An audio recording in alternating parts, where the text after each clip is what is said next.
Salazar y nos va a dar el tema de ultrasonografía del primer trimestre del embarazo.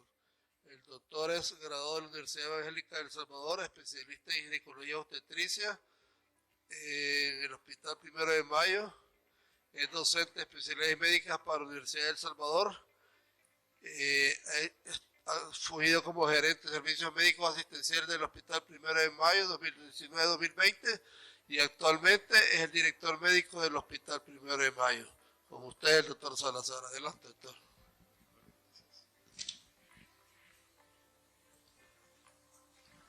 Buenas tardes. Antes que nada, yo le agradezco mucho al Colegio Médico la oportunidad de invitarme y poderles hablar un poquito de ultrasonografía. La ultrasonografía es un instrumento que yo así pienso, tiene poco tiempo de existir, porque más o menos tiene como 70 años. Es importante tomar en cuenta esto porque una buena ultrasonografía depende mucho del equipo, de la persona que lo realiza y también del paciente al cual se le está haciendo. Eso es importante porque los resultados van a depender de esas variantes para tomarlas en cuenta. No es un método actualmente infalible que le va a decir a uno, así como una computadora, lo que estamos viendo y todo, al momento. No sé si más adelante, pero al momento no. Cuando una vez tuve la oportunidad de que me invitaron a dar 2 temas y me metieron en un gran problema porque me dijeron que diera pero me dijeron el otro tema era qué se puede esperar de la ultrasonografía del primer trimestre. Para la misma jornada yo decía, ¿cómo lo voy a dividir? ¿Y qué quiero decir con esto? Que generalmente nuestra paciente solamente se le acabó el ciclo y no lo vio el siguiente mes y ese día quiere ir a la consulta, a que le hagan la ultra, porque está embarazada. Se hace una prueba de embarazo en sangre y llega la ultra. Y no es el mejor momento para hacer un ultrasonido, pero es la tendencia. Entonces es bueno saberlo. Entonces cuando una persona tampoco, y en este caso no es lo mismo una paciente embarazada sana que no está con ningún problema a una que está presentando algún tipo de síntoma, hemorragia, por decirle algo, porque todas ellas, no se diga, medio el mismo día lleguen a la consulta. Entonces, en este caso, la división del tema, y lo pongo bien claro ahorita, vamos a hablar del tema dónde sería lo idóneo para comenzar a hacer ultrasonografías del primer trimestre. Ian Donald es el padre de la ultrasonografía obstétrica y estaba súper acertado hace más o menos 56 o 60 años cuando él dijo que estamos especialmente interesados en estudiar las primeras 12 semanas del desarrollo uterino, que son incluso más interesantes que las últimas 12. Seguramente es el periodo más crucial en la existencia de cualquier ser. O sea, a pesar que él ni siquiera había tenido la oportunidad de ver un embarazo temprano, estaba diciendo generalmente la base de lo que vamos a hablar el día de hoy.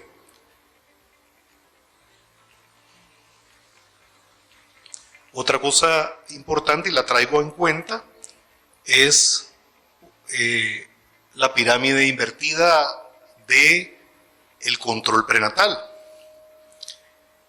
En el año 2011, Kypros Nicolaides, que es un chipriota, es como un padre de alguna manera de lo que es la medicina materno-fetal, o que otras personas lo llaman como perinatología, que es una subespecialidad actualmente de la obstetricia. Y él dijo que por qué no le dábamos vuelta a la pirámide, porque la pirámide tradicional, el ápice lo tiene en el primer trimestre y la parte de la base en el último trimestre. Él dijo que no le miraba que eso realmente nos estaba funcionando, a pesar de que se ha hecho todo el tiempo. Actualmente, aún aquí, se mira como la pirámide tradicional. ¿Y por qué? Porque si se fijan en la base están las 12 semanas. ¿Qué podemos hacer en ese periodo? Podemos ocupar primero la historia clínica, la anamnesis, empezar a conocer a la paciente embarazada, las características maternas, los hallazgos ecográficos en la ultrasonografía, que es lo que vamos a hablar hoy. En otras latitudes, porque aquí no se hace, marcadores bioquímicos en sangre materna. Aquí describo uno importante que es el PAP-A, que es una proteína placentaria. Y dijo de que uno en ese momento podemos modificar el seguimiento hacia una atención individualizada, porque podemos identificar a nuestra paciente problema y desde ahí empezarla a manejar de la forma idónea.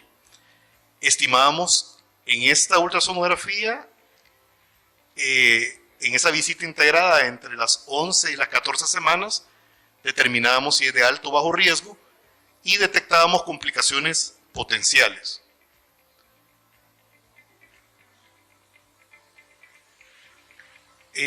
¿Para qué vamos a hacer una ultrasonografía en el primer trimestre?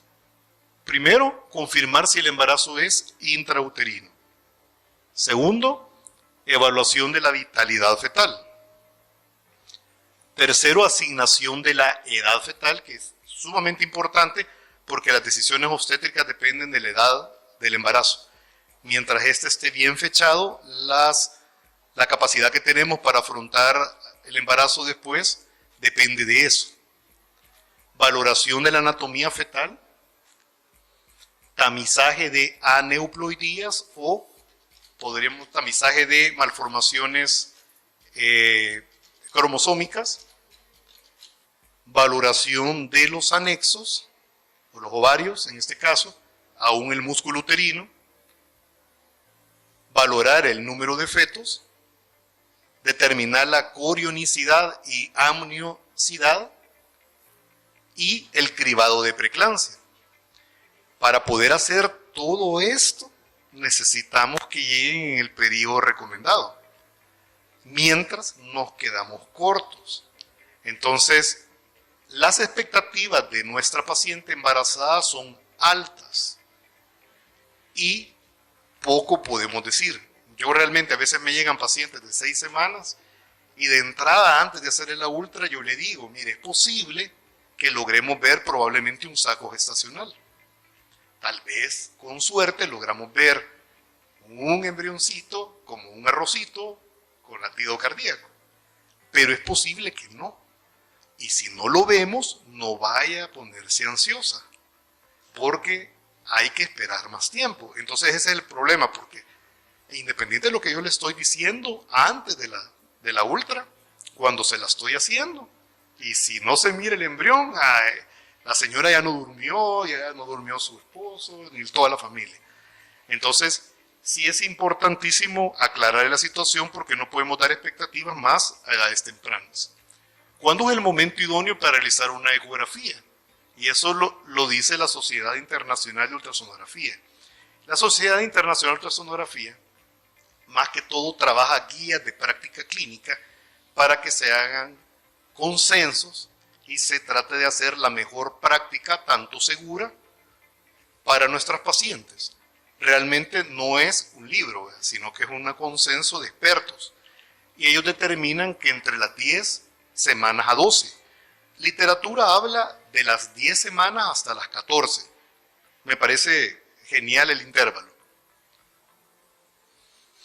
Hallazgos ultrasonográficos que vemos a partir de la 10ª semana. Tenemos que podemos ver con un CRL, que es la longitud céfalo-raquis, o la longitud más larga en ese momento. Ya les voy a enseñar una imagen que mide apenas 3 centímetros a 4, en este caso el feto, y aquí quiero hacer una aclaración, hasta eso cambia la nomenclatura de lo que vamos a decir. Antes de las 10 semanas estamos frente a un embrión que no tiene forma humana, pero en el momento que adquiere forma humana, él ya es reconocido como un feto humano, y hasta eso es importante, porque cuando uno coloca en el reporte de 10 semanas, 12 semanas y le pone embrión, no estamos haciéndolo bien, porque el embrión todavía no tiene forma humana. A las 11 semanas mide 4 centímetros a 5.2, pero ya se pueden examinar muchos de sus órganos.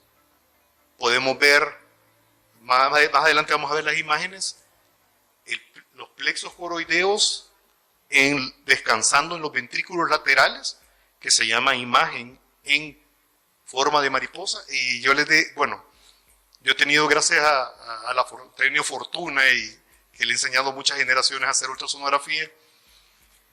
Y yo les digo que uno, cuando hace ultrasonografía, es bien técnico hasta para hablar, y casi todo le ponemos, hay signología, que tenemos o sea, la imagen en cráneo en limón, la imagen del plátano, y etcétera, etcétera. Y en este caso la imagen en alas de mariposa, ya la van a ver. Tenemos también, ya podemos apreciar varias cosas: cara, cuello, tórax, tubo neural, abdomen, miembros. Podemos medir la circunferencia cefálica, el diámetro biparietal, la longitud del fémur, la circunferencia abdominal, etcétera, pese a la edad gestacional. A la 12ª, ya esperamos que se haya resuelto la hernia umbilical, que es una situación fisiológica en todos nosotros los seres vivos. La resolución de la hernia umbilical, ya el bebé mide más o menos 7 centímetros, y vemos cerebelo, estómago, diafragma, corazón, riñones, vejiga. Ya empieza a verse la vejiga porque ya hay poquito de orina, y entrando las 13 semanas, paladar, órbita, hueso nasal, cristalino, riñones, dedos de las manos y de los pies. O sea, ¿qué quiero decir con esto? Que una ecografía a esta altura nos da bastante información. No es una información limitada.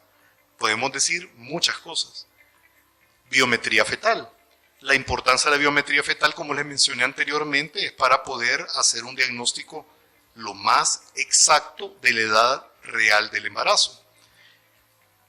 La manera de hacerla, en esta foto, esta es quizás la más idónea, se llama longitud cefalocaudal o longitud cefalorraquí, lo pueden decir mucho, en el cual se coloque un caliper en la parte más craneal, en la parte más coronal, del bebé, hacia la cauda, o la parte de lo que podría ser el raquis. Si se fijan, no tomamos los pies. Aquí no salen, no es porque no los tenga, sino que no está en la toma. Y una cosa importantísima es que el feto tiene que tener una situación que se llama neutral. Una situación neutral quiere decir que esté así como está, como en una hamaca, y que tenga una separación entre lo que es el mentón y el tórax de más o menos 30 grados. O sea que llegar a hacer esto no es fácil. Requiere tiempo, paciencia. No todos los niños están como uno quisiera verlos. Y la medida es bien fidedigna, con un rango de error menor de 7 días de error, mientras mida entre 45 y 84 milímetros. Cuando ya excede los 84 milímetros, nosotros tenemos que hacer otro tipo de medición. Ya la vamos a enseñar después. Esta es la misma medida, solo que es al revés. Mire cómo se ve toda la anatomía del bebé. Se puede ver bastante, ¿se fijan?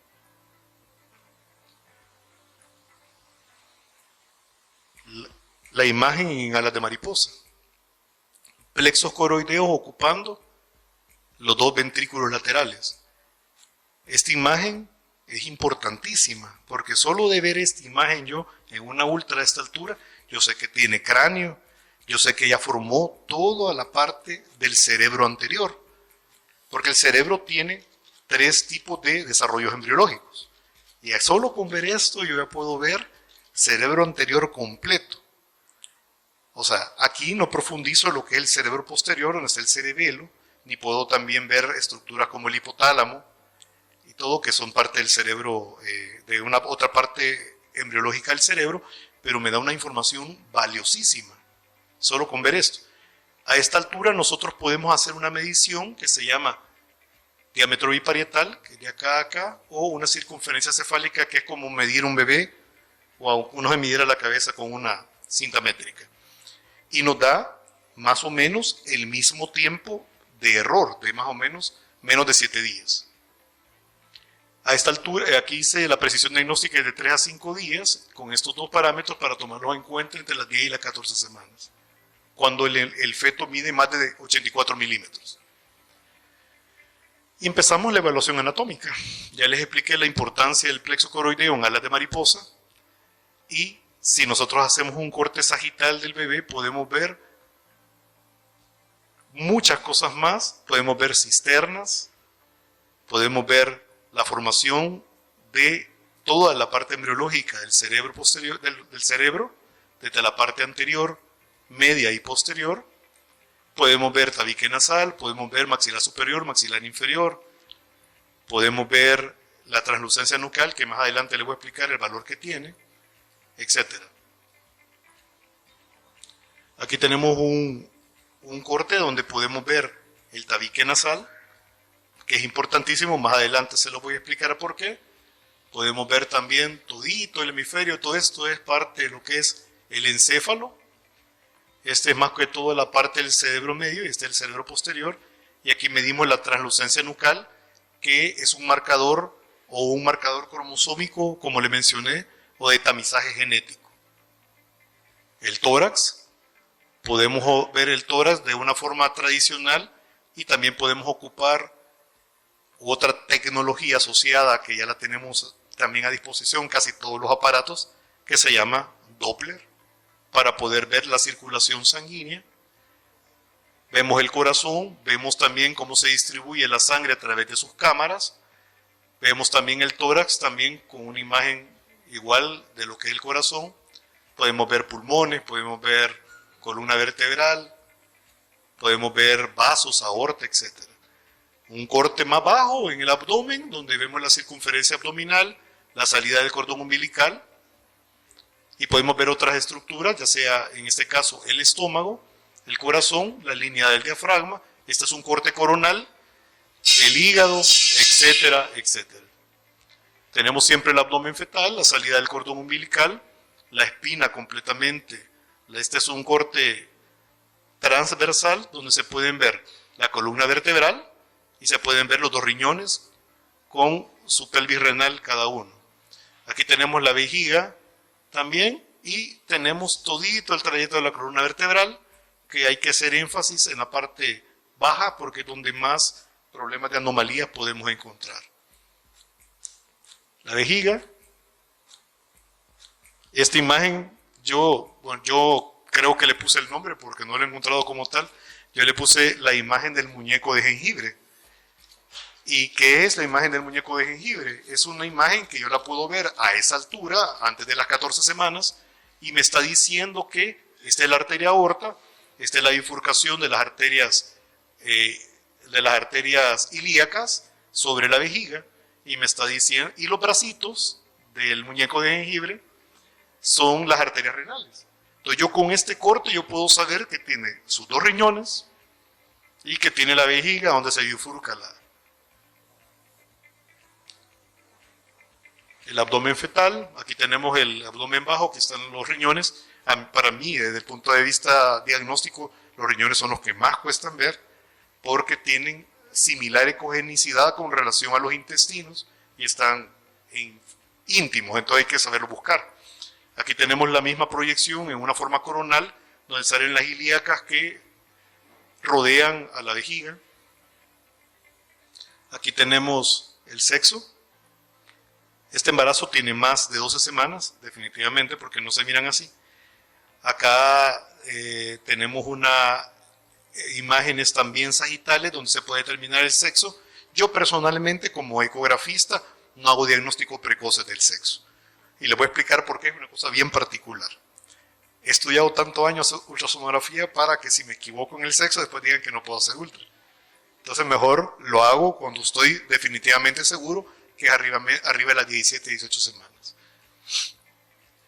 Extremidades, se pueden ver todas las extremidades, sus dedos, los huesos. Aquí está el fémur, se puede ver tibia, peroné, se puede ver los dedos, se puede ver la separación de los dedos. Todo eso se puede ver a esa altura. O sea que una ecografía en el primer trimestre tiene que ser exhaustiva. No puede ser una ecografía de 5 minutos, no se puede. Un embarazo gemelar, donde vemos el establecimiento de la corionicidad. Aquí tenemos el signo de la T. Algunas personas que ya no han leído el signo de la T, y este es el signo de lambda, este es el diagnóstico de un embarazo monocoriónico diamniótico, y en el caso de los dicoriónicos diamnióticos, el signo de lambda. Aquí tenemos un embarazo múltiple, donde vemos un embarazo de trillizos.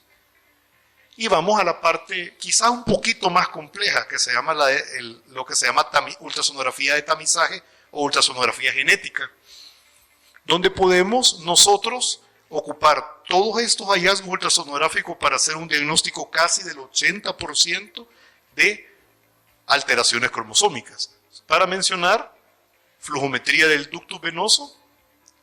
El ductus venoso es un vaso que sale del cordón umbilical cuando entra en el abdomen, y a nivel de la parte suprahepática se incorpora a la vena cava, y ese entra a la aurícula derecha.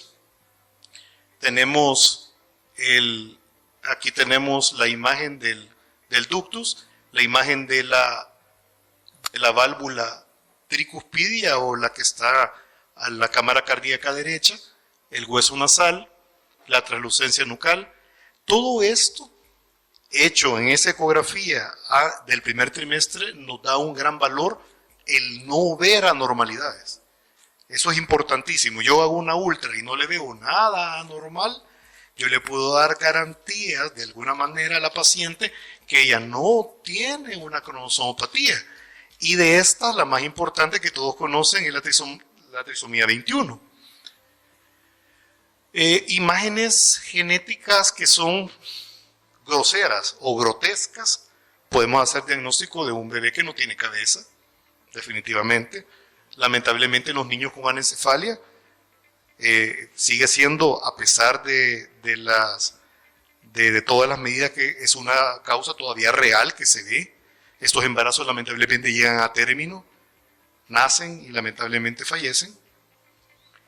Aquí tenemos un bebecito, ¿no?, que tiene un gran defecto anatómico a nivel del abdomen, de la pared abdominal. Tenemos otra imagen, como le digo, una signología, esta imagen el limón pérsico, donde se mira la protuberancia de las paredes del cráneo, los huesos. Y aquí una cosa importante: cuando uno llega a hacer una ultrasonografía temprana, generalmente poca gente mira el fémur o los huesos largos. La gente hace la ultra, lo mide, hace la CRL, todo está bien bonito.